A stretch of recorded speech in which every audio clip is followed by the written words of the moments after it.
శ్రీ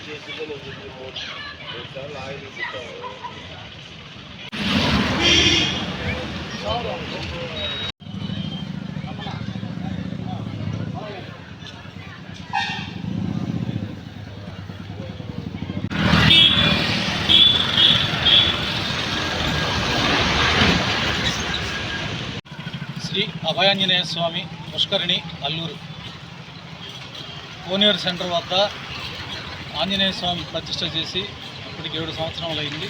సప్తమ వార్షికోత్సవం సందర్భంగా రేపు ఉదయం 9వ తేదీ 9 గంటలకి శోభాయాత్ర, హనుమాన్ శోభాయాత్ర జరుగుతుంది. 13వ తారీఖు ఉదయం స్వామివారికి అభిషేకాలు, పూజలు, యాగాలు, సాయంత్రం 7 గంటలకి సీతారామస్వామి వారి కళ్యాణం అనంతరం అన్నప్రసాద కార్యక్రమం జరుగుతుంది.